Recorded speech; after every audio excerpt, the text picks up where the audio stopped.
그날 모든 것이 무너졌습니다. 1998년 9월, 박민수 씨는 뉴저지의 한 빈 땅 앞에서 무릎을 꿇었습니다. 손에 쥔 계약서가 바람에 펄럭였습니다. 3년 동안 하루도 쉬지 않고 모은 5만 달러. 딸 지우의 대학 학자금, 더 큰 가게로 이전할 미천, 그들 부부의 모든 희망이 담긴 돈이었습니다. 그런데 지금 그가 서 있는 이곳은 개발 예정지도 쇼핑몰 부지도 아니었습니다. 그저 잡초만 무성한 빈 땅이었습니다. 부동산 중개인의 말이 귓가에 맴돌았습니다. 여기요? 이 땅은 10년째 개발 불가 지역입니다. 습지 보호구역이라 건물도 못 짓습니다. 누가 이런 사기를 쳤나요? 민수 씨의 손이 떨렸습니다. 핸드폰을 꺼내 이철호의 번호를 눌렀습니다. 한 번, 두 번, 세 번. 20번을 걸었지만 연결되지 않았습니다. 퀸즈의 세탁소로 차를 몰았습니다. 하지만 세탁소는 텅 비어 있었습니다. 문에 붙은 쪽지 하나가 전부였습니다. 가게 정리했습니다. 이웃사촌, 믿었던 친구. 모두 사라졌습니다. 그렇다면 이 악몽은 어떻게 시작되었을까요? 4년 전으로 돌아가 보겠습니다. 1994년 9월 15일. JFK 공항에 도착한 박민수, 김소연 부부는 5살 딸 지우의 손을 꼭 잡고 입국장을 나섰습니다. 서울에서 가져온 트렁크 몇 개가 전부였습니다. 그 안에는 옷가지와 함께 15만 달러의 현금이 들어 있었습니다. 민수 씨는 서울의 한 중소기업에서 12년간 경리부 과장으로 일했습니다. 성실했지만 승진의 벽은 높았습니다. 소연 씨는 초등학교 교사였지만 딸에게 더 넓은 세상을 보여주고 싶었습니다. 여보, 우리 잘할 수 있을까요? 택시 안에서 소연 씨가 불안한 목소리로 물었습니다. 창밖으로 보이는 뉴욕의 마천루는 압도적이었습니다. 민수 씨는 아내의 손을 꼭 잡았습니다. 물론이지. 우리 성실하게만 하면 돼. 그들이 첫 번째로 도착한 곳은 퀸즈의 작은 원룸 아파트였습니다. 한인 부동산을 통해 구한 월 950달러짜리 집이었습니다. 좁았지만 새로운 시작이었습니다. 다음 날 부부는 한인타운의 부동산을 돌아다녔습니다. 그로서리 스토어를 인수하기로 결정한 것은 일주일 만이었습니다. 브로드웨이 근처 교통이 편리한 위치의 작은 가게였습니다. 권리금과 첫 달 임대료 초기 재고 비용으로 8만 달러가 들어갔습니다. 남은 돈은 7만 달러. 이것이 그들의 생존 자금이었습니다. 1994년 10월 1일 첫 영업일. 새벽 4시에 일어나 도매시장에서 과일과 채소를 떼어왔습니다. 진열하고 가격표를 붙이고 청소하고 오전 7시에 문을 열었습니다. 첫 손님은 출근하는 흑인 남성이었습니다. Coffee, please. 민수 씨는 당황했습니다. 영어는 배웠지만 실전은 달랐습니다. 떨리는 손으로 커피를 건네자 손님이 인상을 찌푸렸습니다. Too hot. Are you crazy? 소연 씨가 황급히 나와 사과했습니다. 그날 하루 비슷한 일이 10번도 넘게 일어났습니다. 거스름돈을 잘못 줬다고 화내는 손님, 영어가 서툴다고 비웃는 10대들, 물건을 훔쳐가는 사람들. 밤 11시 셔터를 내리고 계산을 해보니 순이익은 70달러였습니다. 19시간을 일하고 70달러. 민수 씨는 한숨을 쉬었습니다. 여보, 내가 계산을 잘못한 건가? 이렇게 힘들 줄은. 소연 씨가 남편의 어깨를 토닥였습니다. 첫날이니까 그래요. 익숙해지면 나아질 거예요. 하지만 현실은 녹록지 않았습니다. 2주가 지나도 한 달이 지나도 상황은 크게 나아지지 않았습니다. 언어의 벽, 문화의 차이, 그리고 무엇보다 외로움. 누구 하나 속 깊은 이야기를 나눌 사람이 없었습니다. 1994년 11월 중순. 가게 앞에 쓰레기를 버리고 가는 사람들 때문에 골치를 앓고 있을 때였습니다. 민수 씨가 청소를 하고 있는데 누군가 말을 걸었습니다. 힘드시죠? 저도 처음엔 그랬어요. 고개를 드니 40대 초반의 남성이 미소를 지으며 서 있었습니다. 한국말이었습니다. 저는 이철호라고 합니다. 2 블록 위에서 세탁소 하고 있어요. 여기 새로 오신 거 봤는데 인사드리려고요. 민수 씨는 반가워서 눈시울이 뜨거워졌습니다. 한 달 만에 만난 한국 사람이었습니다. 아, 안녕하세요. 박민수입니다. 한 달 전에 왔습니다. 철호 씨는 친절했습니다. 어디서 싸게 물건을 떼는지, 어떤 손님들을 조심해야 하는지, 세금 신고는 어떻게 하는지, 필요한 정보를 아낌없이 알려줬습니다. 이 동네는 좋은 곳이에요. 제가 10년 전에 왔을 때보다 훨씬 나아졌습니다. 성실하게 하시면 잘 되실 겁니다. 그날 저녁 철호 씨는 아내 미란 씨를 데려왔습니다. 미란 씨는 소연 씨에게 김치를 건네며 말했습니다. 제가 담근 김치예요. 여기서 한국 음식 그리우시죠? 힘들 때 한국 음식이 최고예요. 소연 씨는 그 김치를 받아들며 눈물을 흘렸습니다. 한 달간 쌓였던 외로움과 스트레스가 한꺼번에 쏟아졌습니다. 감사합니다. 정말 감사합니다. 그날부터 두 가족은 가까워졌습니다. 일주일에 한 번씩 만나 식사를 같이 했습니다. 철호 부부에게는 자식이 없었고 지우를 친딸처럼 예뻐했습니다. 1995년 1월 새해 첫날, 철호 부부가 민수 부부를 자신들의 집으로 초대했습니다. 퀸즈의 작은 투베드룸 아파트였지만 따뜻했습니다. 떡국을 먹으며 철호 씨가 말했습니다. 민수 형, 저는 형을 보면 10년 전 저를 보는 것 같아요. 저도 그때 참 힘들었거든요. 근데 이 동네 한인분들이 많이 도와주셨어요. 그래서 저도 형한테 도움이 되고 싶어요. 우리 한인들끼리 뭉쳐야죠. 민수 씨는 감동했습니다. 정말 고맙습니다. 미란 씨가 지우에게 세뱃돈 봉투를 건넸습니다. 안에는 $50가 들어있었습니다. 지우야, 새해 복 많이 받아. 이모가 우리 지우 예쁘게 컸으면 좋겠다.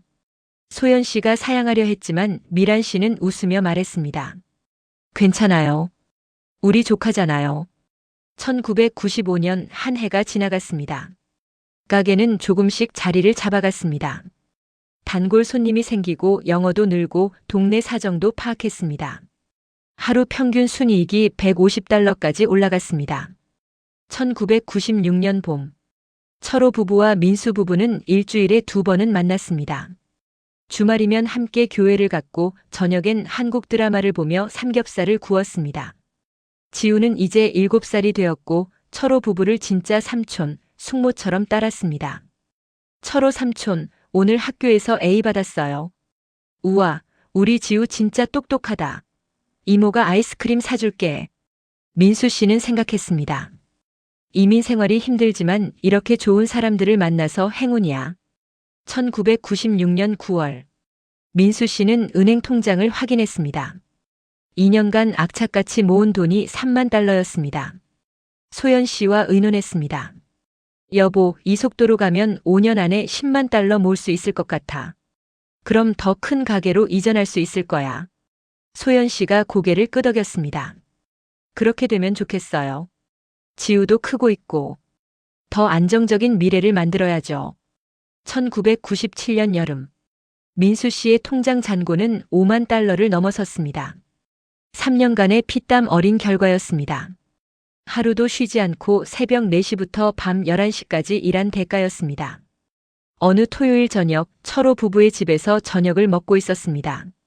아이들을 재운 후 철호 씨가 조심스럽게 말을 꺼냈습니다. 민수 형, 혹시 투자에 관심 있으세요? 민수 씨가 고개를 들었습니다. 투자요? 무슨 투자 말씀이세요? 철호 씨가 서류 몇 장을 꺼내 보였습니다. 제 친구가 뉴저지에서 부동산 개발을 하거든요. 한인 쇼핑몰 부지를 개발하는 프로젝트인데 투자자를 찾고 있어요. 저도 $30,000 넣었어요. 소연 씨가 긴장한 표정으로 물었습니다. 그게 안전한 투자인가요? 미란 씨가 웃으며 대답했습니다. 언니, 저희가 먼저 투자했어요. 제 남편 친구가 하는 일인데 10년 넘게 알고 지낸 사람이에요. 믿을 수 있어요. 철호 씨가 계속 설명했습니다. 1년 투자의 최소 30% 수익입니다. 형이 만약 $50,000 넣으시면 1년 후에 $65,000가 되는 거예요. 계약서도 제대로 되어 있고 법률 검토도 받았습니다. 민수 씨는 망설였습니다. $50,000는 그들의 전부였습니다. 하지만 30% 수익은 매력적이었습니다. 그리고 무엇보다 철호를 믿었습니다. 3년간 한 번도 그들을 실망시킨 적 없는 사람이었습니다. 형, 제가 강요하는 건 아닙니다. 하지만 좋은 기회인 것 같아서 알려드리는 거예요. 형도 빨리 더 큰 가게로 가셨으면 좋겠어서요. 그날 밤 민수 부부는 잠을 이루지 못했습니다. 여보, 어떻게 생각해요? 글쎄, 철호 씨 부부가 거짓말을 할 이유가 없지 않을까? 본인도 3만 달러 넣었다고 했고. 하지만 우리 전부예요. 만약 잘못되면 30%면 15,000달러를 버는 거야. 가게에서 1년간 모으는 돈보다 많아. 2주간 고민했습니다. 계약서를 여러 번 읽어봤습니다. 전문적으로 보였습니다. 개발 계획서, 부지 사진, 예상 수익률. 모든 게 완벽해 보였습니다. 1997년 9월 20일. 민수 씨는 결정했습니다. 철호 씨 사무실에서 계약서에 서명했습니다. 수표로 5만 달러를 건넸습니다. 3년간 모은 돈 전부였습니다. 형, 1년 후에 좋은 소식 들려드릴게요. 형이 더 큰 가게 여는 거 꼭 보고 싶어요. 철호 씨가 민수 씨의 어깨를 두드렸습니다. 그의 눈빛이 순간 이상하게 빛났지만 민수 씨는 그것을 알아채지 못했습니다. 집으로 돌아오는 길 소연 씨가 불안한 목소리로 말했습니다. 여보, 우리 잘한 거죠? 민수 씨가 아내의 손을 꼭 잡았습니다. 물론이지. 1년만 기다리면 돼요. 하지만 그들은 몰랐습니다. 이것이 그들 인생의 가장 큰 실수가 될 줄은. 철호가 10년간 준비한 완벽한 사기극의 마지막 피해자가 될 줄은. 그리고 1년 후 모든 것이 무너지는 순간이 다가오고 있었습니다. 1998년 3월. 투자한 지 6개월이 지났습니다. 민수 씨는 가게 카운터에서 계산기를 두드렸습니다. 6개월 후면 5만 달러가 6만 5천 달러가 됩니다. 그 돈이면 맨해튼 근처의 더 큰 가게로 이전할 수 있었습니다. 여보, 오늘 철호 씨한테 연락해서 진행 상황 물어봐야겠어. 소연 씨가 걱정스러운 얼굴로 대답했습니다. 저번 주에도 물어봤잖아요. 너무 자주 물어보면 부담스러워할 것 같아요. 그래도 우리 돈이잖아. 어떻게 진행되는지는 알아야지. 민수 씨는 철호에게 전화를 걸었습니다. 3번의 신호음 후 연결됐습니다. 요즘 어떠세요? 아, 민수 형. 잘 지내죠? 가게는 잘 되고 있어요? 네, 그런데 투자 건은 어떻게 되어가고 있어요? 전화기 너머로 잠깐의 침묵이 흘렀습니다. 0.5초였지만 민수 씨는 그 침묵이 이상하게 느껴졌습니다. 아, 잘 되고 있어요. 허가 절차가 조금 늦어지고 있긴 한데 문제 없어요. 오히려 더 좋은 조건으로 계약이 진행되고 있어요. 그럼 다행이네요. 언제 한번 현장 방문할 수 있을까요? 저도 직접 보고 싶어서요. 또 침묵. 이번엔 1초. 형, 지금은 공사 준비 단계라 별로 볼 게 없어요. 본격적으로 시작하면 제가 모시고 갈게요. 너무 걱정하지 마세요. 전화를 끊고 나서 민수 씨는 왠지 모를 불안감을 느꼈습니다. 여보, 철호 씨 목소리가 좀 이상했어. 피곤해서 그런 거 아닐까요? 사업하느라 바쁘잖아요. 민수 씨는 불안감을 떨쳐내려 애썼습니다. 1998년 5월. 민수 씨는 철호를 직접 만나기로 했습니다. 세탁소를 찾아갔지만 철호는 없었습니다. 직원이 말했습니다.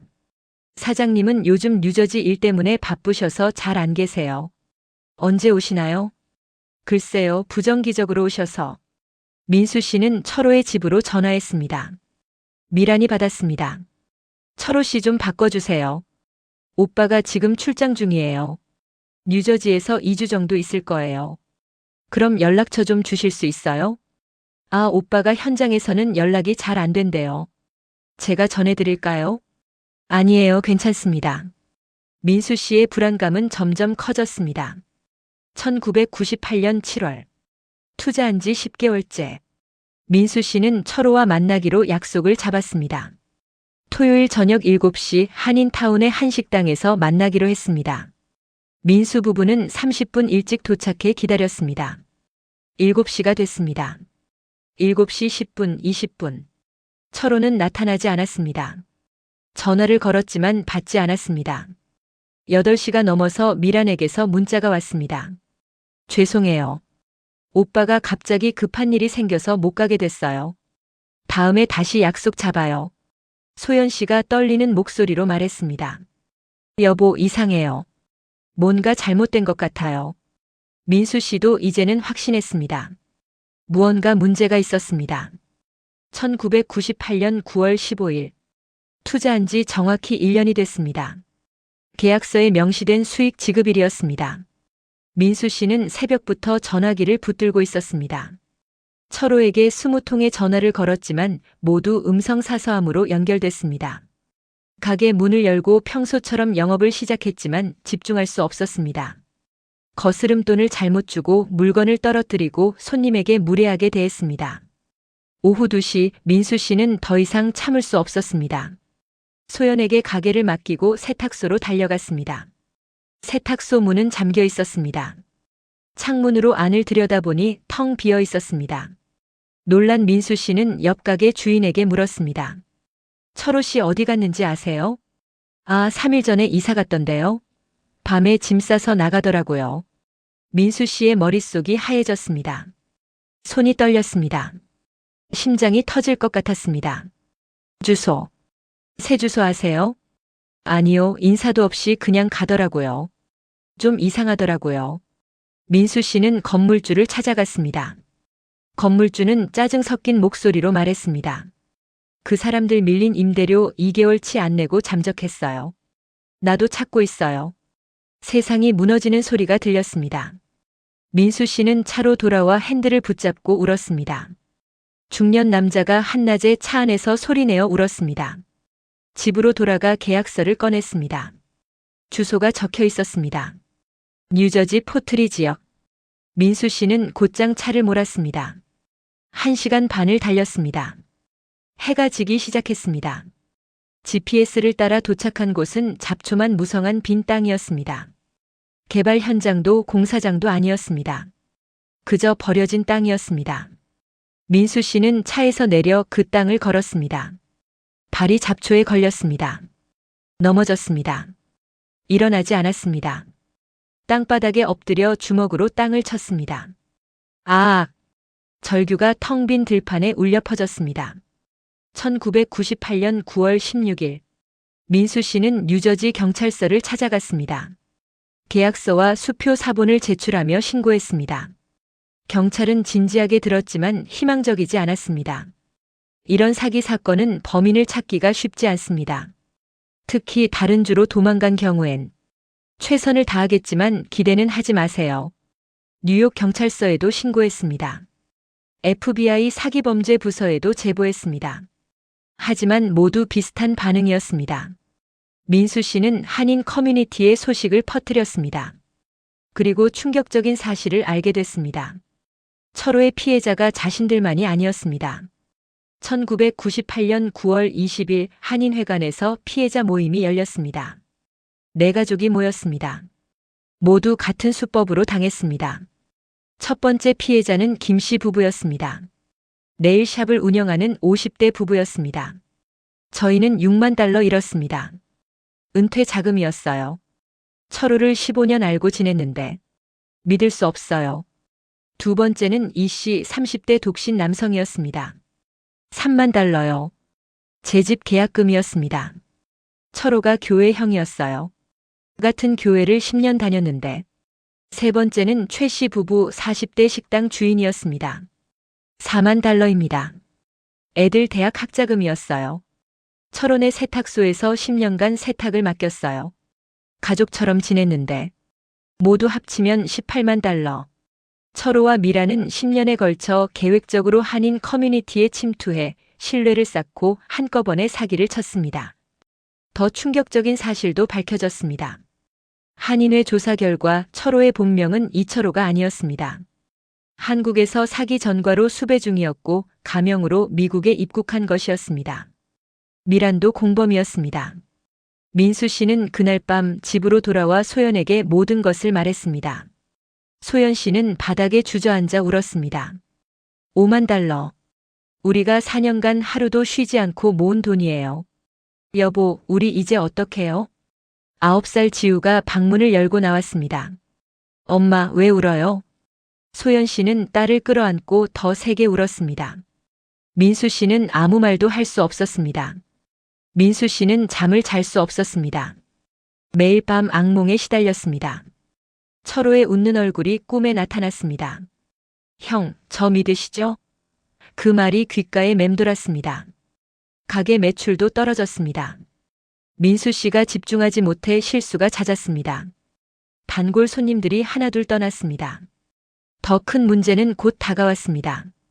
1998년 11월 건물주가 통보했습니다. 임대료를 월 2,500달러에서 3,500달러로 올린다는 것이었습니다. 주변 상권이 발전하면서 부동산 가격이 올랐습니다. 2개월 안에 결정하세요. 새 계약하시든지 나가시든지. $1,000 인상. 한 달에 $1,000는 그들에게 거대한 금액이었습니다. 지금 수익으로는 감당할 수 없었습니다. 민수 씨는 은행 대출을 알아봤습니다. 세 군데 은행을 방문했지만 모두 거절당했습니다. 신용 기록이 부족합니다. 수익 대비 리스크가 높습니다. 담보가 충분하지 않습니다. 다른 가게를 알아봤지만 권리금이 터무니없이 비쌌습니다. 남은 돈은 $20,000. 새 가게를 시작하기엔 턱없이 부족했습니다. 1998년 12월 24일 크리스마스 이브. 민수 씨는 소연과 지우를 거실에 앉혔습니다. 미안해. 우리 가게를 옮겨야 할 것 같아. 더 싼 곳으로. 지우가 물었습니다. 아빠, 우리 가난해진 거예요? 민수 씨는 대답할 수 없었습니다. 소연 씨가 딸을 끌어안았습니다. 아니야, 지우야. 우리는 괜찮아. 아빠, 엄마가 열심히 일하면 돼. 하지만 그들 모두 알고 있었습니다. 이제 모든 것이 바뀌었다는 것을. 4년간 쌓아온 것이 한순간에 무너졌다는 것을. 그날 밤 민수 씨는 화장실에 숨어 혼자 울었습니다. 가장이 가족을 지키지 못했습니다. 사람을 믿었다가 모든 것을 잃었습니다. 거울 속 자신의 모습을 봤습니다. 4년 전 공항에 도착했던 희망찬 얼굴은 어디에도 없었습니다. 지치고 늙고 절망한 얼굴만 남았습니다. 이제 어떻게 해야 하나? 대답은 없었습니다. 다만 한 가지는 확실했습니다. 살아야 한다는 것. 딸을 위해서라도 포기할 수 없다는 것.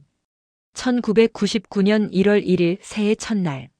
민수 부부는 결심했습니다. 가게를 브롱크스의 더 싼 곳으로 옮기기로 했습니다. 권리금 없이 임대만 하는 작은 가게였습니다. 월세는 $1,800. 살아남기 위한 선택이었습니다. 이사 준비를 하면서 민수 씨는 서랍 속에서 사진 한 장을 발견했습니다. 1995년 새해 철호 부부와 함께 찍은 사진이었습니다. 모두 웃고 있었습니다. 행복해 보였습니다.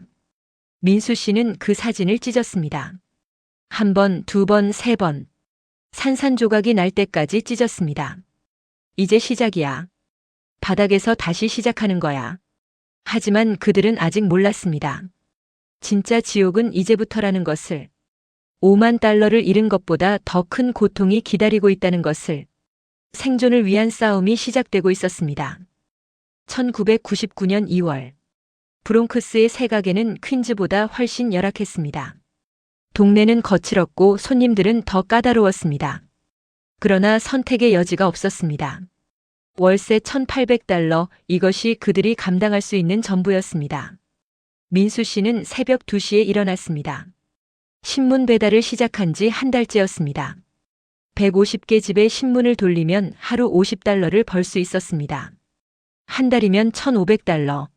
월세에 조금 못 미치는 금액이었지만 없는 것보다 나았습니다. 자전거를 타고 어둠 속을 달렸습니다. 2월의 뉴욕은 혹독했습니다. 영하 10도의 추위에 손가락 감각이 없었습니다. 하지만 멈출 수 없었습니다. 새벽 6시 집으로 돌아와 30분 동안 잤습니다. 7시에 일어나 가게로 갔습니다. 도매시장에서 물건을 떼어오고 진열하고 8시에 문을 열었습니다. 소연 씨는 밤 11시에 가게 문을 닫았습니다. 그리고 자정에 청소 일을 시작했습니다. 맨해튼의 한 오피스 빌딩이었습니다. 새벽 4시까지 일하면 하루 $60를 받았습니다. 집에 도착해 3시간 남짓 잤습니다. 7시에 일어나 지우에게 아침을 차려줬습니다. 그리고 다시 가게로 갔습니다. 하루 3시간 수면. 이것이 1999년 박민수, 김소연 부부의 일상이었습니다. 1999년 5월, 민수 씨는 가게에서 쓰러졌습니다. 오후 2시 손님에게 물건을 건네다가 갑자기 가슴을 움켜쥐고 바닥에 무릎을 꿇었습니다. 손님이 놀라 911에 신고했습니다. 구급차가 도착했을 때 민수 씨는 의식을 잃었습니다. 병원 응급실. 의사가 소연 씨에게 말했습니다. 심장 발작입니다. 극심한 과로와 스트레스가 원인입니다. 한 달만 늦었어도 사망했을 겁니다. 소연 씨는 남편의 손을 잡고 울었습니다. 당신, 죽으면 나랑 지우는 어떡해요? 의사가 엄중히 경고했습니다. 최소 2주간 절대 안정이 필요합니다. 그리고 일을 줄이셔야 합니다. 지금처럼 일하시면 1년 안에 재발합니다. 그땐 못 살립니다. 하지만 일을 줄일 수 없었습니다. 2주 쉬면 수입이 사라졌습니다. 의료비 청구서만 $8,000였습니다. 보험이 없었기에 전액 잡이었습니다. 퇴원 3일 만에 민수 씨는 다시 신문 배달을 나갔습니다. 소연 씨가 울며 막아섰습니다. 안 돼요. 의사가 뭐라고 했어요? 민수 씨가 소리쳤습니다. 그럼 어떡하라고? 집세는 누가 내? 의료비는? 생전 처음으로 아내에게 소리를 질렀습니다. 소연 씨는 얼어붙었습니다. 당신, 나한테 지금 화내는 거예요? 내가 뭘 잘못했는데요? 민수 씨가 돌아섰습니다. 아무것도 잘못한 거 없어. 내가 잘못했지. 내가 바보같이 철호를 믿은 게 잘못이지. 문을 쾅 닫고 나가버렸습니다. 결혼 12년 만에 처음 있는 일이었습니다. 1999년 7월. 10살 지우는 변하고 있었습니다. 학교에서 돌아오면 방문을 닫고 나오지 않았습니다. 저녁을 먹지 않는 날이 많아졌습니다. 지우야, 밥 먹어. 배 안 고파요. 소연 씨가 방문을 열었습니다. 지우는 침대에 웅크리고 있었습니다. 엄마, 나가주세요. 혼자 있고 싶어요. 지우야, 무슨 일 있어? 아무 일도 없어요. 날카로운 목소리였습니다. 소연 씨는 깜짝 놀랐습니다. 일주일 후 학교에서 전화가 왔습니다. 박지우 학부모님이시죠? 지우가 요즘 수업 태도가 좋지 않습니다. 숙제도 안 해오고 자꾸 지각하고. 소연 씨는 사과했지만 속으로는 화가 치밀었습니다.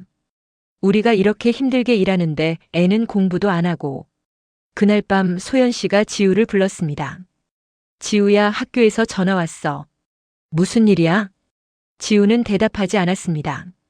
엄마가 물어보잖아. 공부하기 싫어요. 뭐라고? 엄마 아빠가 왜 이렇게 고생하는데? 너 대학 보내려고 하는 거 아니야? 지우가 고개를 들었습니다. 눈에 눈물이 가득했습니다. 나 대학 안 갈 거예요. 어차피 우리 가난해서 못 가잖아요. 소연 씨는 말문이 막혔습니다. 지우야, 친구들은 다 새 옷 입고 생일 파티하고 여름방학에 여행 가는데 나만 낡은 옷 입고 아무 데도 못 가요. 엄마 아빠는 맨날 싸우고. 나 왜 이렇게 사는지 모르겠어요. 지우는 방으로 뛰어들어가 문을 잠갔습니다. 소연 씨는 그 자리에 주저앉아 울었습니다. 그날 밤 민수 씨가 퇴근했습니다. 새벽 4시였습니다. 소연 씨가 거실에서 기다리고 있었습니다. 당신 지우가. 소연 씨가 낮에 있었던 일을 말했습니다. 민수 씨는 한숨을 쉬었습니다. 지우 방에 가봐야겠어. 지금요? 자고 있을 텐데. 지금 가야지. 민수 씨는 지우의 방문을 조용히 열었습니다. 지우는 이불을 뒤집어 쓰고 자고 있었습니다. 아니, 자는 척하고 있었습니다. 몸이 미세하게 떨리고 있었습니다. 민수 씨는 침대 옆에 앉았습니다. 지우야, 아빠야. 대답이 없었습니다. 아빠가 미안해. 너한테 좋은 아빠 못 돼서. 새 옷도 못 사주고 여행도 못 데려가고. 이불 속에서 흐느끼는 소리가 들렸습니다. 근데 지우야, 아빠는 포기 안 할 거야. 절대로. 우리 지우 대학 보내고 좋은 직업 갖게 하고 행복하게 해줄 거야. 조금만 더 버텨줘. 아빠 믿어줘. 지우가 이불을 걷고 일어나 아빠를 껴안았습니다. 아빠, 미안해요. 나쁜 말해서. 민수 씨는 딸을 꼭 안았습니다. 하지만 눈에서는 눈물이 흘렀습니다. 딸에게 보이지 않게 닦아냈습니다. 1999년 9월. 민수 씨와 소연 씨는 대화를 거의 하지 않게 되었습니다. 말을 하면 싸움이 됐습니다. 어느 저녁 또 싸움이 시작됐습니다. 당신이 그때 투자하자고 했잖아. 소연 씨의 목소리는 지쳐 있었습니다. 민수 씨가 날카롭게 대답했습니다. 당신도 동의했잖아. 왜 지금 와서 내 탓을 해? 내가 언제 당신 탓했어요? 나 자신이 한심해서 그러는 거지. 그럼 나보고 어떡하라고. 나도 미치겠어. 두 사람 모두 한계였습니다. 하루 3-4시간 수면으로 8개월째 버티고 있었습니다. 몸도 마음도 무너지고 있었습니다. 가장 힘든 건 서로를 원망하게 된다는 것이었습니다. 사랑했던 사람을 같이 싸워야 할 동지를 이제는 보기만 해도 괴로웠습니다. 상대의 얼굴에서 자신의 실패를 보았기 때문입니다. 1999년 11월. 지우의 담임교사가 긴급 면담을 요청했습니다. 소연 씨가 학교를 찾아갔습니다. 박지우 어머님, 지우가 우울증 증세를 보이고 있습니다. 학교 상담사와 상담을 권유드립니다. 우울증이요? 네. 친구들과 어울리지 않고 혼자만 있으려 하고 자주 울고 전문가의 도움이 필요합니다. 소연 씨는 가슴이 무너졌습니다. 10살 아이가 우울증이라니. 상담사를 만났습니다. 1시간 상담 비용은 $120였습니다. 보험이 없어 전액 잡이었습니다. 소연 씨는 상담을 예약했습니다. 주 1회 한 달이면 $480였습니다. 그날 저녁 민수 씨에게 말했습니다. 당신 지우가 우울증이래요. 상담 받아야 한대요. 민수 씨는 고개를 떨구었습니다. 비용은 얼마야? 한 달에 $480요. 긴 침묵이 흘렀습니다. $480는 그들이 하루 벌어서 사흘 먹고 사는 돈이었습니다. 해야지. 우리 딸인데. 그날 밤 민수 씨는 화장실에서 거울을 봤습니다. 머리는 반백이 되었고 얼굴은 주름투성이었습니다. 내가 왜 살고 있나? 그 생각이 머릿속을 맴돌았습니다. 차라리 죽는 게 낫지 않을까? 생명보험금이라도 남기면 가족이 편하지 않을까? 손이 떨렸습니다. 무서운 생각이었습니다. 하지만 매일 밤 그 생각이 찾아왔습니다. 2000년 1월 1일 새해. 박민수 부부는 새해 떡국을 끓였습니다. 하지만 예전 같은 희망은 없었습니다. 지우는 식탁에 나오지도 않았습니다. 지우야, 나와서 밥 먹어. 대답이 없었습니다. 소연 씨가 방문을 열었습니다. 지우는 이불을 뒤집어 쓰고 있었습니다. 싫어요. 배 안 고파요. 새해인데. 떡국은 먹어야지. 왜요? 새해라고 뭐가 달라져요? 어차피 우리 가난한 건 똑같잖아요. 소연 씨는 문을 닫고 식탁으로 돌아왔습니다. 두 사람은 마주 앉아 떡국을 먹었습니다. 아무 말도 하지 않았습니다. 눈물만 떡국에 떨어졌습니다. 민수 씨가 젓가락을 내려놓았습니다. 나 더 이상 못 버티겠어. 소연 씨가 고개를 들었습니다. 당신, 미안해. 정말 미안해. 내가 가족을 지켜야 하는데. 민수 씨의 목소리가 떨렸습니다. 매일 밤 죽고 싶어. 내가 없으면 너랑 지우가 더 나을 것 같아. 생명보험금이라도 있으면. 소연 씨가 깜짝 놀라 남편의 손을 잡았습니다. 그런 소리 하지 마세요. 당신 없으면 우리는 더 못 살아요. 근데 지금도 죽을 것 같은데. 이게 사는 건가? 두 사람은 한참을 울었습니다. 6년 전 희망을 안고 뉴욕에 왔던 그들은 어디에도 없었습니다. 2000년 3월. 지우가 학교에서 싸움을 하고 왔습니다. 친구가 너네 집 가난하지? 너 엄마 청소부 아니야? 라고 놀렸고 지우가 그 아이를 밀쳤습니다. 학교에서 정학 경고를 받았습니다. 소연 씨가 지우를 혼냈습니다. 왜 친구를 밀어? 걔가 먼저 놀렸어요. 엄마가 청소부라고. 소연 씨는 얼어붙었습니다. 청소부. 그 단어가 가슴에 박혔습니다. 지우야. 엄마는 우리 가족을 위해. 알아요. 근데 너무 창피해요. 친구들이 다 알아요. 엄마 아빠가 새벽에 일하는 거. 우리가 가난한 거. 그래도 폭력을 쓰면 안 되지. 그럼 엄마는 왜 아빠한테 소리 질러요? 그것도 폭력 아니에요. 소연 씨는 할 말을 잃었습니다. 지우는 모든 것을 보고 있었습니다. 부모의 싸움, 가난, 절망. 모든 것을. 그날 저녁 민수 씨가 돌아왔습니다. 소연 씨가 낮에 있었던 일을 말했습니다. 민수 씨는 지우의 방으로 갔습니다. 문을 두드렸습니다. 지우야, 아빠야. 문 열어. 싫어요. 아빠랑 얘기 좀 하자. 한참 후 문이 열렸습니다. 지우의 눈은 퉁퉁 부어 있었습니다. 민수 씨가 침대에 앉았습니다. 지우야, 아빠한테 화났지? 지우는 대답하지 않았습니다. 아빠도 화나. 아빠 자신한테. 근데 지우야, 엄마를 창피하게 생각하면 안 돼. 엄마는 너를 위해 자존심도 다 버리고 일하는 거야. 알아요. 아빠도 마찬가지야.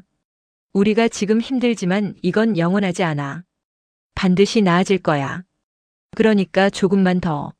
아빠 믿어줘. 지우가 울기 시작했습니다. 아빠, 나 친구들이 없어요. 다들 나 피해요. 가난하다고. 민수 씨는 딸을 꼭 껴안았습니다. 미안해, 지우야. 아빠가 무능해서. 정말 미안해. 지우의 상담은 4개월째 계속되고 있었습니다. 상담사는 조금씩 호전되고 있다고 했지만 지우는 여전히 어두웠습니다. 더 큰 문제는 부부관계였습니다. 민수 씨와 소연 씨는 같은 집에 살지만 남남처럼 지냈습니다. 어느 날 밤 소연 씨가 조심스럽게 물었습니다. 당신, 우리 이혼해야 할까요? 민수 씨는 멈칫했습니다. 왜 그런 말을 해? 우리 더 이상 부부 같지 않아요. 말하면 싸우고 서로 미워하고 지우도 망가지고 있고. 민수 씨는 오랫동안 침묵했습니다. 그리고 천천히 입을 열었습니다. 나도 생각해봤어.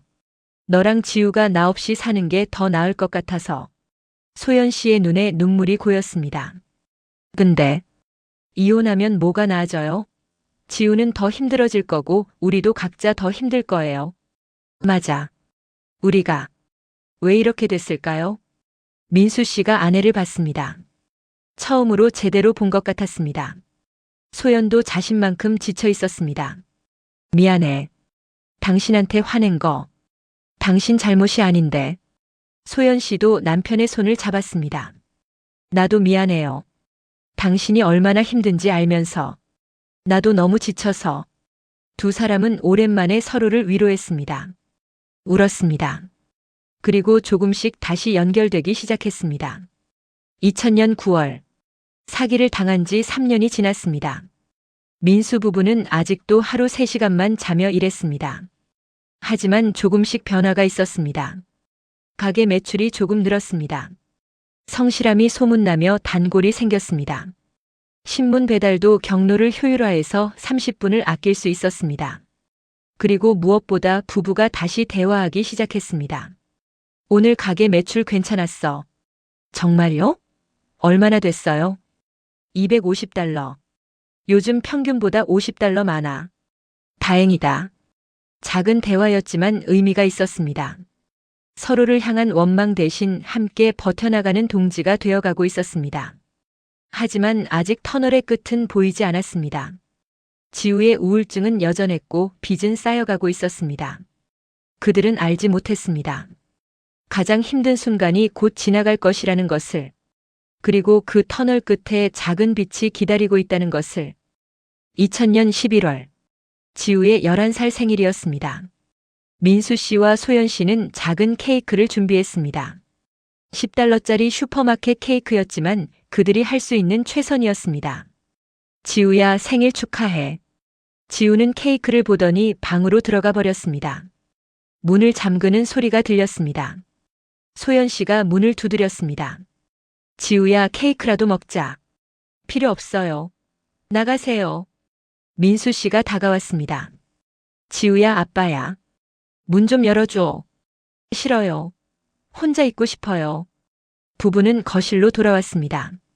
식탁 위 케이크의 초 11개가 타들어가고 있었습니다. 소연 씨가 초를 불어 껐습니다. 이게 생일 축하가 맞나요? 민수 씨는 대답할 수 없었습니다. 2001년 1월, 지우의 상담사가 긴급히 부모 면담을 요청했습니다. 두 사람이 함께 상담실을 찾아갔습니다. 상담사의 표정이 심각했습니다. 지우가 손목에 상처를 냈습니다. 소연 씨가 비명을 질렀습니다. 뭐라고요? 깊지는 않습니다.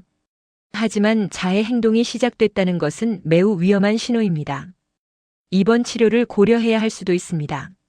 민수 씨는 얼어붙었습니다. 입원. 비용은 얼마나 되나요? 보험 없이는 하루에 약 $800입니다. 최소 2주는 입원해야 합니다. $800 곱하기 14일. 11,200달러. 천문학적인 금액이었습니다. 지금 당장은 아니지만 상태가 악화되면 선택의 여지가 없습니다. 부모님, 지우는 지금 매우 위험한 상태입니다. 집으로 돌아오는 차 안에서 두 사람은 말이 없었습니다. 민수 씨가 먼저 입을 열었습니다. 우리가 지우를 죽이고 있어. 소연 씨가 고개를 돌렸습니다. 당신, 사실이잖아. 우리가 이렇게 살면서 지우를 망가뜨리고 있어.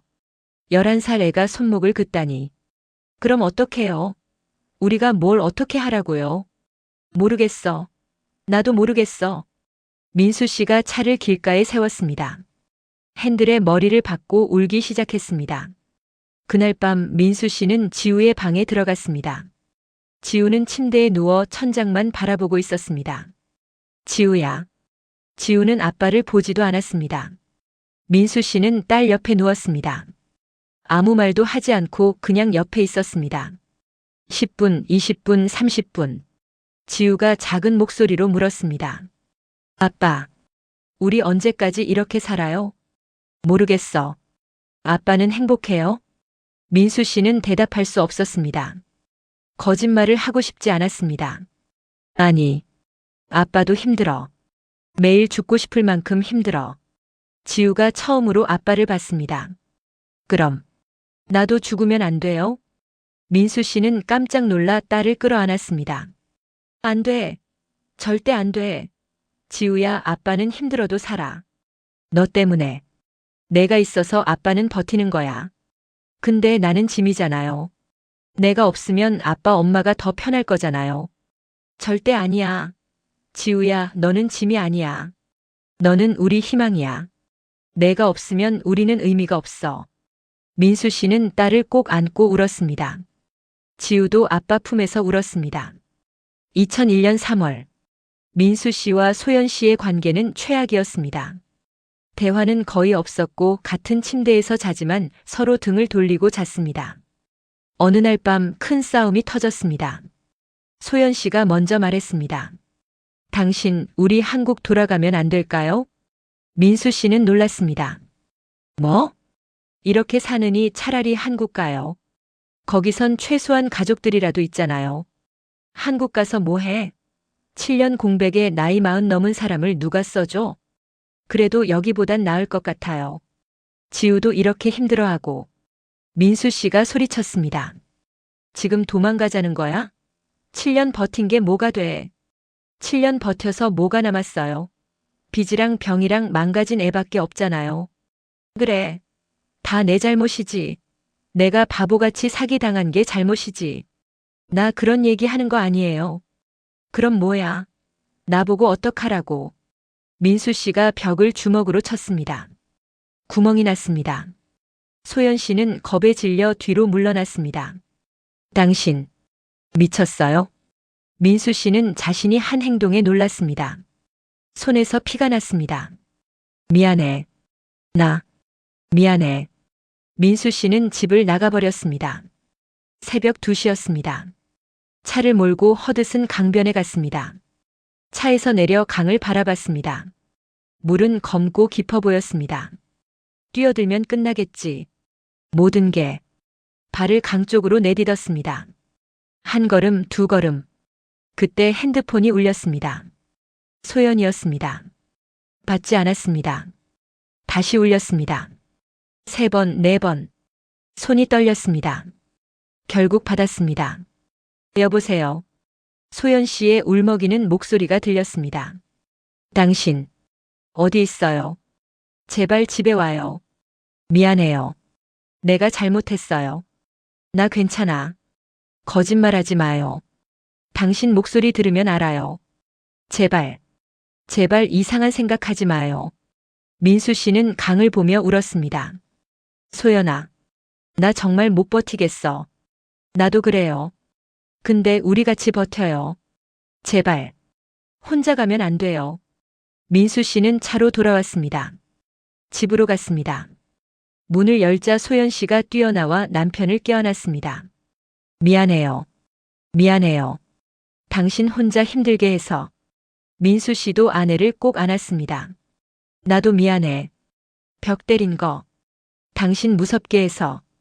두 사람은 현관에 주저앉아 한참을 울었습니다. 2001년 6월. 작은 기적이 일어났습니다. 가게 단골이었던 흑인 할머니 도로시가 민수 씨에게 봉투를 건넸습니다. 이거 받아요. 봉투 안엔 $1000가 들어있었습니다. 이게 뭐예요? 못 받습니다. 도로시 할머니가 말했습니다. 당신네 부부 보면 30년 전 우리 부부 생각나요. 남편 잃고 애 셋 키울 때 이 동네 유대인 가게 주인이 나한테 이렇게 해줬어요. 언젠가 여유 생기면 다른 사람 도와주라고 했죠. 이제 내 차례예요. 할머니, 받아요. 당신 내 위에서 쓰세요. 그 애가 상처 있는 거 봤어요. 병원 보내요. 민수 씨는 그 자리에서 울었습니다. 감사합니다. 정말 감사합니다. 그 $1000로 밀린 전기세를 냈고 지우의 상담비를 냈습니다. 그리고 민수 씨는 깨달았습니다. 세상에 나쁜 사람만 있는 건 아니구나. 철호 같은 사람만 있는 게 아니구나. 2001년 9월. 가게 근처에 새로운 아파트 단지가 들어서기 시작했습니다.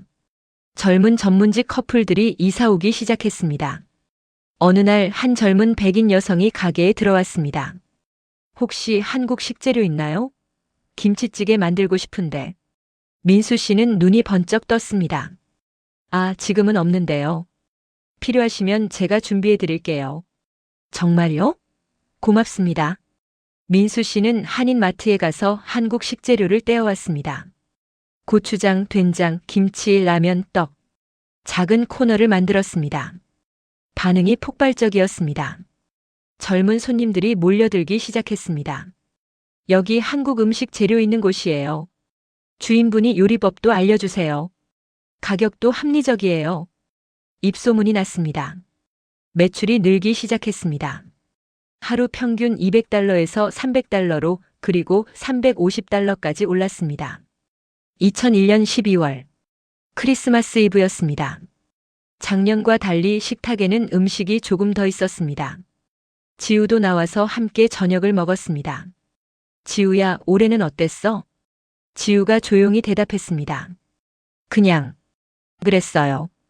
여전히 밝지는 않았지만 작년보다는 나았습니다. 최소한 식탁에 나와 있었습니다. 민수 씨가 말했습니다. 우리 가족 정말 많이 힘들었지. 근데 아빠는 믿어. 우리 반드시 나아질 거야. 소연 씨가 남편의 손을 잡았습니다. 우리 요즘 가게 잘 되죠? 응. 한국 식재료 코너가 대박이야. 이번 달 순이익이 거의 $3000 나올 것 같아. 정말요? 작년에는 $1500였는데. 그래. 2배야. 계속 이러면 내년엔 더 나아질 거야.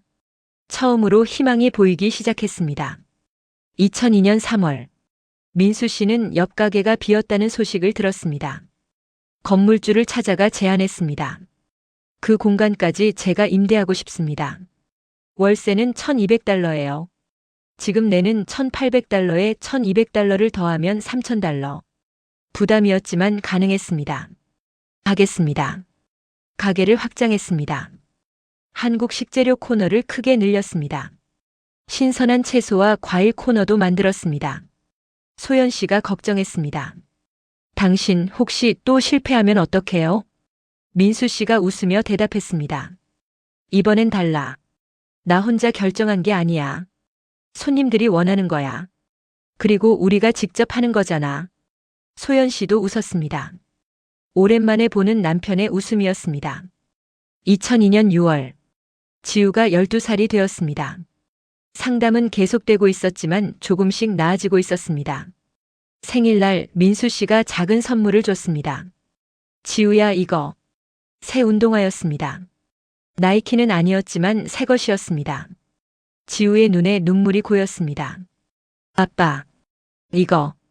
지우가 갖고 싶어 했잖아. 미안해, 나이키는 아닌데. 지우가 아빠를 껴안았습니다. 아니에요. 좋아요. 정말 좋아요. 감사해요, 아빠. 민수 씨는 딸을 꼭 안았습니다. 가슴이 뭉클했습니다. 그날 밤 소연 씨가 남편에게 말했습니다. 당신 지우 웃는 거 봤어요?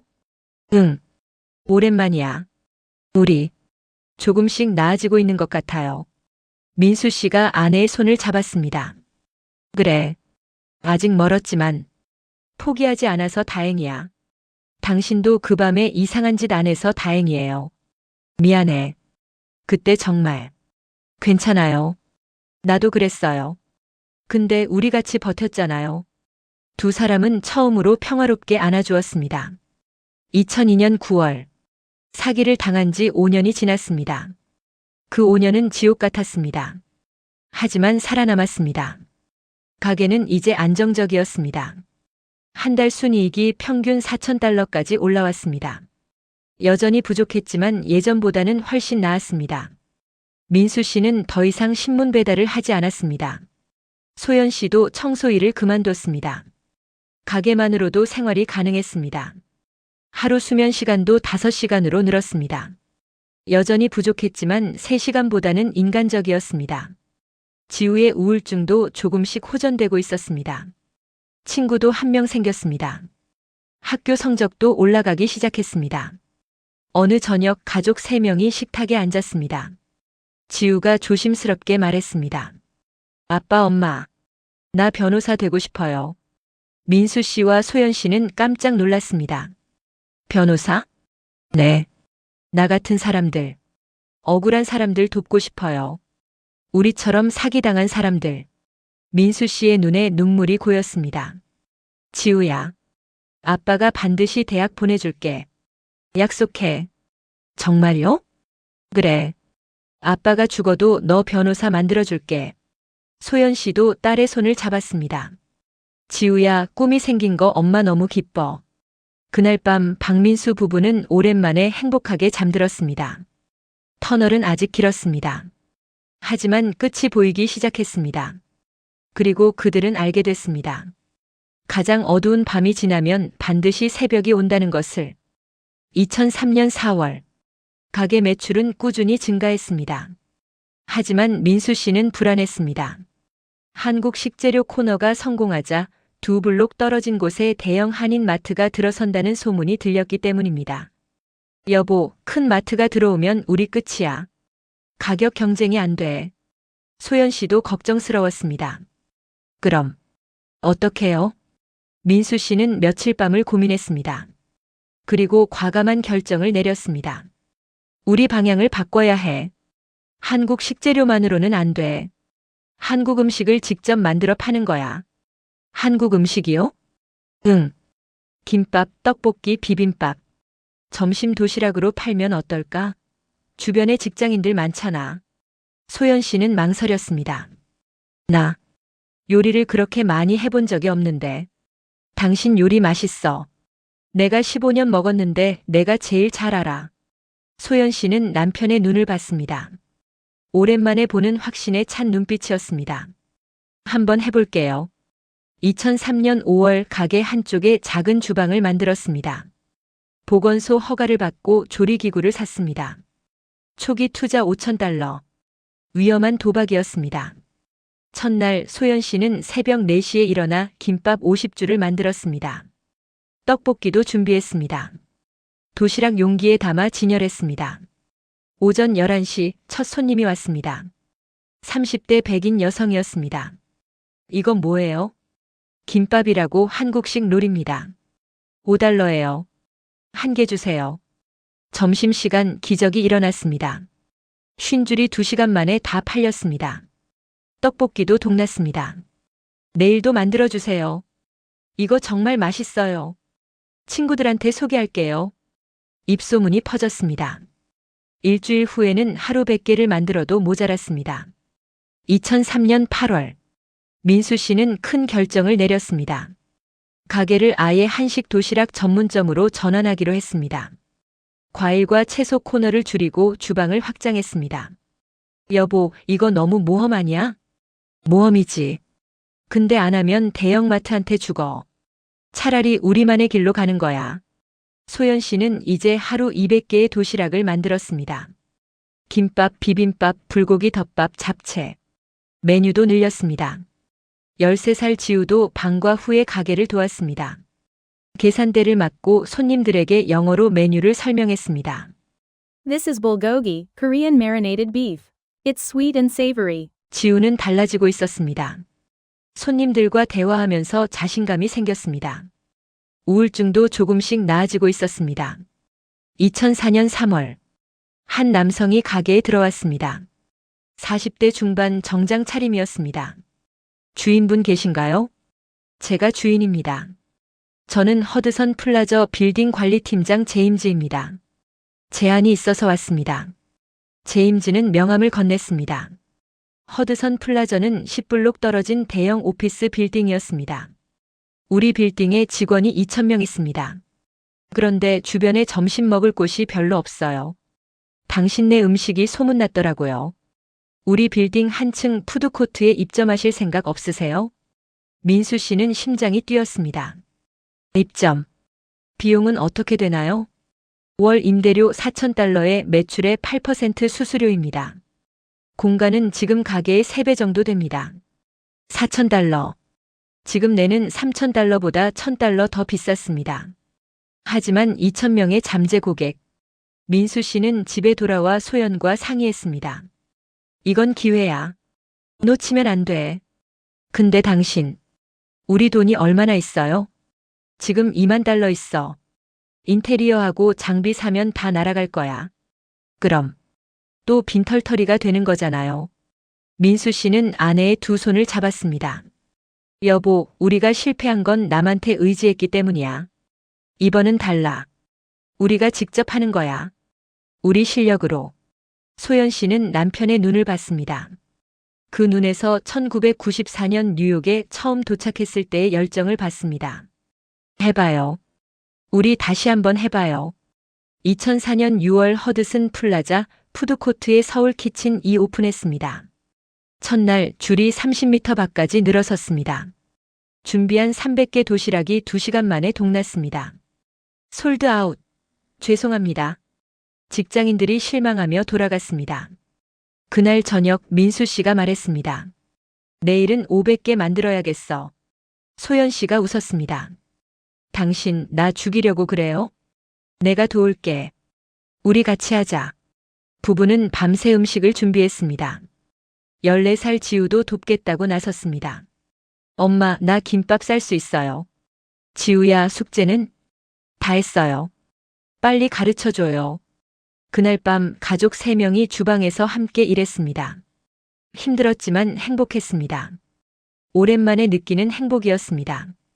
2004년 12월, 서울 키친은 허드슨 플라자에서 가장 인기 있는 식당이 됐습니다. 하루 평균 700개 도시락을 팔았습니다. 한 달 순이익이 15,000달러에 달했습니다. 크리스마스 이브 민수 씨는 가족을 불렀습니다. 우리 처음으로 외식하러 가자. 외식이요? 응. 10년 만에 처음으로. 중급 이탈리안 레스토랑에 갔습니다. 한 사람당 30달러짜리 메뉴였습니다. 10년 전 같았으면 상상도 못할 사치였습니다. 지우가 파스타를 먹으며 말했습니다. 아빠, 이제 우리 괜찮은 거예요? 민수 씨는 딸의 머리를 쓰다듬었습니다. 응, 이제 괜찮아. 아직 멀었지만. 우리 버텼잖아. 소연 씨가 남편의 손을 잡았습니다. 당신 고생 많았어요. 너도. 우리 함께 버텼잖아. 그날 밤 박민수 가족은 10년 만에 처음으로 행복한 크리스마스를 보냈습니다. 2005년 10월. 어느 가을날 브롱크스 가게에 한 남자가 들어왔습니다. 민수 씨는 순간 얼어붙었습니다. 이철호였습니다. 7년 만이었습니다. 철호는 초췌했습니다. 머리는 반백이 되었고 얼굴은 뼈만 남았습니다. 민수 형. 민수 씨의 손이 떨렸습니다. 7년간 꿈에서도 잊을 수 없었던 그 얼굴. 증오했던, 죽이고 싶었던 그 얼굴. 나가.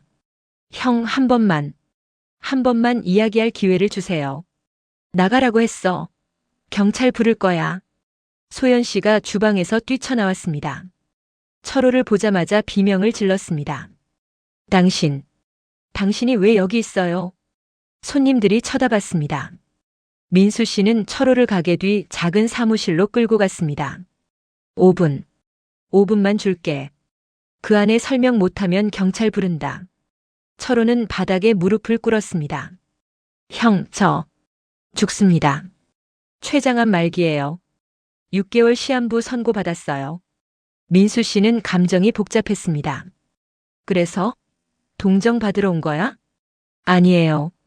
용서를 구하러 왔어요. 죽기 전에 제가 한 짓을 사과하고 싶어서요. 사과? 7년 만에? 우리가 얼마나 고생했는지 알아? 철호의 눈에 눈물이 고였습니다. 압니다. 그래서 이걸 드리려고요. 주머니에서 봉투를 꺼냈습니다. 안에는 수표가 들어있었습니다. 2만 달러. 형한테서 빼앗은 5만 달러는 못 돌려드려요. 이것밖에 없어요. 한국에서 집 팔아서 만든 돈이에요. 민수 씨는 수표를 바닥에 던졌습니다. 필요 없어. 나가. 형. 용서는 못해. 절대로. 당신이 우리한테 한 일은 돈만의 문제가 아니었어. 우리 가족을 거의 죽일 뻔했어. 내 딸이 손목을 그었어. 내가 죽으려고 강에 갔어. 그게 다 당신 때문이야. 철호는 울었습니다. 죄송합니다. 정말 죄송합니다. 그때 문이 열렸습니다. 14살 지우가 서 있었습니다. 아빠, 이 사람이 철호 아저씨예요? 민수 씨는 놀랐습니다. 지우야, 너. 지우는 철호를 보며 말했습니다. 아저씨가 우리 돈 가져간 사람이에요? 우리 가족 힘들게 만든 사람? 철호는 고개를 숙였습니다. 그래. 삼촌이 잘못했어. 지우는 한참 철호를 봤습니다. 그리고 천천히 말했습니다. 아빠 보내주세요. 뭐? 보내주세요. 밖에서 들었어요. 저 사람 곧 죽는데요. 충분히 벌받은 것 같아요. 민수 씨는 딸을 봤습니다. 언제 이렇게 컸나 싶었습니다. 지우야. 아빠, 우리 이제 괜찮잖아요. 저 사람 용서 안 해도 돼요. 근데 복수할 필요도 없어요. 우리가 살아남았잖아요. 민수 씨는 한참 동안 침묵했습니다. 그리고 철호에게 말했습니다. 다신 나타나지 마. 그리고 당신 용서는 못해. 하지만 경찰에 신고하지도 당신을 해치지도 않을 거야. 우리는 다시 그 어둠 속으로 돌아가고 싶지 않으니까. 철호는 바닥에 수표를 집어들었습니다. 이건 받아주세요. 제발. 필요 없어. 당신이나 병원비로 써. 철호는 고개를 숙인 채 나갔습니다. 그날 밤 민수 씨는 지우에게 물었습니다. 지우야, 너 왜 보내주라고 했어? 지우가 대답했습니다. 아빠, 학교 상담 선생님이 그랬어요. 용서는 상대방을 위한 게 아니라 나를 위한 거라고. 미워하면 나만 힘들 때요. 민수 씨는 딸을 꼭 안았습니다. 지우야, 넌 정말 컸구나. 아빠, 나 이제 괜찮아요. 우리 가족도 괜찮고. 그러니까 저 사람도 그냥 보내주는 게 맞는 것 같아요. 그날 밤 민수 씨는 오랫동안 잠들지 못했습니다. 7년간 품었던 증오가 조금씩 녹아내리는 걸 느꼈습니다. 2006년 1월 한인신문 부고란에 이철호의 사망 소식이 실렸습니다. 향년 48세. 췌장암으로 사망. 민수 씨는 신문을 보며 아무 감정도 느끼지 못했습니다.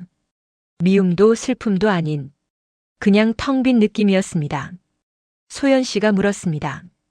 당신 장례식 갈 거예요? 아니.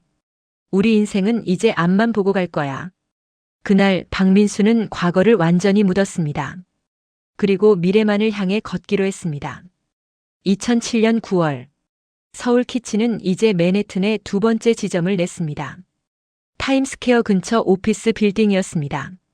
5월 임대료는 $8,000였지만 하루 손님이 1,000명이 넘었습니다.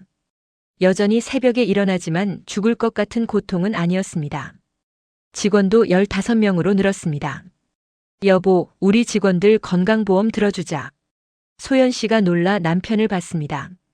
건강보험이요? 그거 비싼데. 우리가 보험 없어서 얼마나 힘들었어. 직원들한테 그런 고생 시키기 싫어. 당신, 많이 변했어요. 응. 고통이 사람을 가르치더라. 2010년 6월, 지우가 고등학교를 졸업했습니다. GPA 3.9, SAT 1450점. 훌륭한 성적이었습니다. 졸업식 날 민수 씨와 소연 씨는 눈물을 흘렸습니다. 지우야, 축하해. 엄마, 아빠, 나 장학금 받았어요. 컬럼비아 대학교 전액 장학금. 민수 씨는 딸을 꼭 안았습니다. 지우야, 아빠가 자랑스러워. 그날 밤 지우가 부모님께 편지를 건넸습니다. 엄마, 아빠께. 저는 10년 전 정말 힘들었어요. 왜 이렇게 사는지 이해할 수 없었어요. 친구들이 부러웠고 우리 가족이 싫었어요. 하지만 이제 알아요. 엄마, 아빠가 얼마나 강한 사람들인지, 포기하지 않는 게 얼마나 대단한 건지. 저는 엄마, 아빠처럼 강한 사람이 되고 싶어요. 그래서 변호사가 되어서 우리 같은 사람들을 돕고 싶어요. 사랑해요. 그리고 고마워요. 지우 올림. 소연 씨는 편지를 읽으며 울었습니다. 민수 씨도 울었습니다. 2014년 5월, 지우가 컬럼비아 대학교를 졸업하고 로스쿨에 합격했습니다. 예일 대학교 로스쿨이었습니다. 아빠, 나 예일 갈 거예요. 지우야, 학비는 얼마야? 년 $60,000예요. 근데 장학금이 절반이에요. 민수 씨는 계산했습니다. 3년이면 $90,000. 큰 돈이었지만 이제는 가능했습니다. 아빠가 책임질게. 2017년 6월, 지우가 로스쿨을 졸업했습니다. 변호사 시험에도 합격했습니다. 졸업식 날 27살 지우는 부모님께 말했습니다. 엄마, 아빠, 나 대형 로펌 안 갈 거예요. 민수 씨가 놀랐습니다. 뭐? 너 제안받았잖아. 초봉이 $180,000라며? 맞아요. 근데 나는 이민자 권익보호단체에서 일하고 싶어요. 리걸 에이드 소사이어티요. 거기는 연봉이 $50,000예요. 알아요. 근데 아빠, 나 돈 때문에 변호사 된 거 아니잖아요. 민수 씨는 딸을 봤습니다. 당당했습니다. 자신의 길을 아는 사람의 눈빛이었습니다. 그래. 내가 원하는 일 해. 아빠가 응원할게. 2018년 3월. 어느 날 지우가 집에 전화했습니다. 아빠, 오늘 첫 케이스 이겼어요. 진짜? 어떤 케이스였어? 한인 이민자 가족이요. 식당에서 일하다가 임금을 못 받았대요. 사장이 불법 체류자라고 협박하면서 돈을 안 준 거예요. 민수 씨의 가슴이 뜨거워졌습니다. 그래서? 제가 이겼어요. 밀린 임금 $30,000 다 받아냈어요. 그 가족이 울면서 고마워했어요. 아빠, 나 이 일하길 정말 잘한 것 같아요. 민수 씨는 전화를 끊고 울었습니다. 자랑스러워서 기뻐서 우는 눈물이었습니다. 2019년 11월, 민수 씨는 한 가지 결정을 내렸습니다. 도로시 할머니를 기리는 장학금을 만들기로 했습니다. 도로시 존슨 메모리얼 스칼라쉽. 어려운 이민자 가정 학생들을 위한 장학금이었습니다. 매년 5명에게 각 $2,000씩 지급하기로 했습니다. 첫 장학금 수여식에서 민수 씨는 말했습니다. 1999년 저희 가족이 가장 힘들 때 도로시 할머니라는 분이 저희에게 $1,000를 주셨습니다. 그 돈이 저희를 살렸습니다.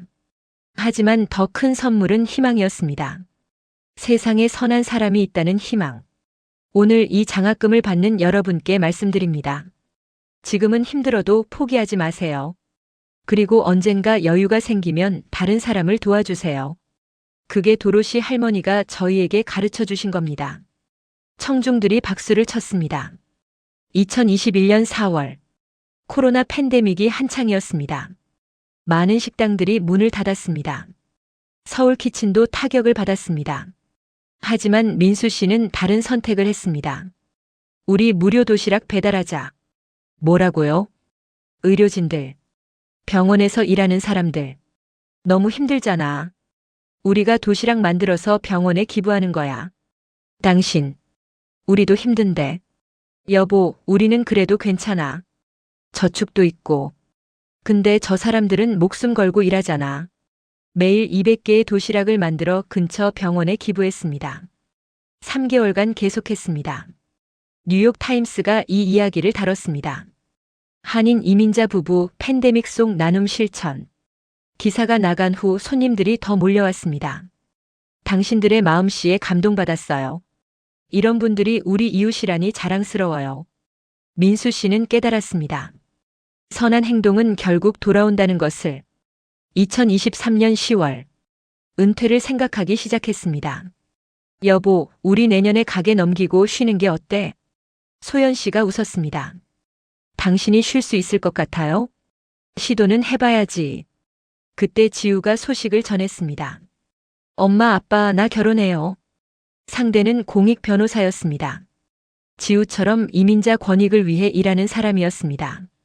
결혼식은 2024년 5월에 열렸습니다. 작지만 따뜻한 결혼식이었습니다. 민수 씨는 딸과 함께 버진 로드를 걸으며 생각했습니다. 30년 전 빈손으로 뉴욕에 왔을 때 이런 날이 올 거라고 상상이나 했을까? 눈물이 났습니다. 행복한 눈물이었습니다. 2025년 9월 어느 가을날 민수 씨의 가게에 한 젊은 한인 여성이 찾아왔습니다. 30대 초반으로 보였습니다. 사장님, 저 도움이 필요해서 왔어요. 민수 씨는 사무실로 안내했습니다. 무슨 일이세요? 저는 3년 전에 미국에 왔어요. 친구가 좋은 일자리 있다고 해서. 근데 사기였어요. 돈을 빌려준다고 하더니 지금 10만 달러를 갚으래요. 이자가 너무 높아서. 저 어떡하죠? 민수 씨는 그 여성을 보며 30년 전 자신을 봤습니다. 제 딸이 변호사예요. 이민자 권익을 보호하는 일을 해요. 제가 연결해 드릴게요. 그리고 민수 씨는 명함을 건넸습니다. 당장 일자리가 필요하시면 우리 가게에서 일하시겠어요? 시급 22달러 건강보험 제공합니다. 여성의 눈에 눈물이 고였습니다. 정말요? 사장님, 감사합니다. 괜찮아요. 저도 옛날에 도움받았어요. 이제 제 차례인 거죠. 그날 저녁 민수 씨는 소연에게 말했습니다. 여보, 오늘 한 여성한테 일자리 줬어. 어떤 분인데요? 사기당한 이민자. 우리랑 비슷해. 30년 전 우리 모습 보는 것 같더라. 소연 씨가 남편의 손을 잡았습니다. 당신, 정말 많이 변했어요. 응, 나도 그렇게 생각해. 2025년 11월 21일. 지우는 36살이 되어 변호사로 활발히 활동하고 있었습니다. 서울 키친은 이제 뉴욕의 3개 지점을 운영하고 있었습니다.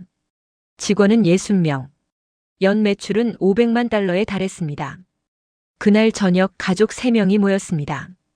지우는 임신 6개월이었습니다. 엄마, 아빠, 우리 아들 이름 뭐로 지을까 고민 중이에요. 아들이야? 우와. 네. 남자아이래요. 민수 씨가 물었습니다. 무슨 이름 생각했어? 민준이요. 아빠 이름에서 민자 따고 준비할 준비의 준자. 항상 준비된 사람이 되라는 뜻이요. 민수 씨는 감격했습니다.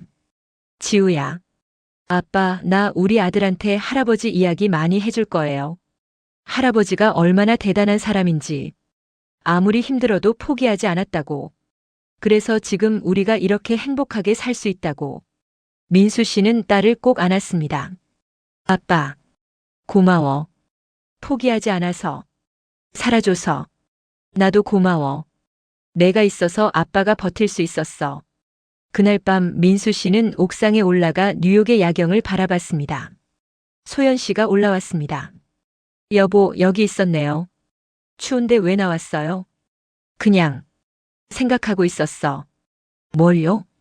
31년 전 우리 JFK 공항에 내렸을 때 생각. 그때는 정말 막막했잖아. 영어도 서툴고 아는 사람도 없고. 맞아요. 나 그때 정말 무서웠어요. 나도. 근데 여보, 우리 해냈어. 사기도 당하고 거의 죽을 뻔도 하고 모든 걸 잃을 뻔했지만 우리 해냈어. 소연 씨가 남편의 팔짱을 꼈습니다. 당신이 포기 안 해서 가능했어요. 우리 같이 버텼어. 두 사람은 뉴욕의 불빛을 바라봤습니다. 31년 전 낯설고 두려웠던 이 도시. 이제는 집이 된 이곳. 민수 씨가 조용히 말했습니다. 여보, 나 행복해. 나도요. 그리고 철호한테 감사해야 할지도 모르겠어. 소연 씨가 놀라 남편을 봤습니다. 뭐라고요? 그 사기가 없었으면 우리 이렇게까지 강해지지 못했을 거야. 지우도 변호사 안 됐을 거고, 우리도 그냥 평범하게 살았겠지. 그래도 그 고통은, 맞아. 끔찍했어. 다시는 겪고 싶지 않아. 근데 그게 우리를 만든 거야. 지금의 우리를. 소연 씨는 남편의 말을 곱씹었습니다. 그리고 고개를 끄덕였습니다. 당신 말이 맞는 것 같아요. 아프지만 그게 우리를 성장시켰어요. 바람이 불었습니다. 차가웠지만 상쾌했습니다. 민수 씨는 생각했습니다. 인생은 참 아이러니하다고. 가장 큰 상처가 때로는 가장 큰 선물이 된다는 것을. 그리고 그는 알았습니다. 진짜 성공은 돈이나 명예가 아니라는 것을. 넘어졌을 때 다시 일어서는 것. 절망 속에서 희망을 찾는 것. 미움 대신 용서를 선택하는 것. 그리고 받은 것을 다시 나누는 것. 그것이 진짜 성공이라는 것을. 박민수, 김소연, 박지우. 세 사람의 이민자 가족은 31년간의 여정을 통해 그 진리를 배웠습니다. 그리고 이제 그들은 그 배움을 다음 세대에게 전하고 있습니다. 순환은 계속됩니다.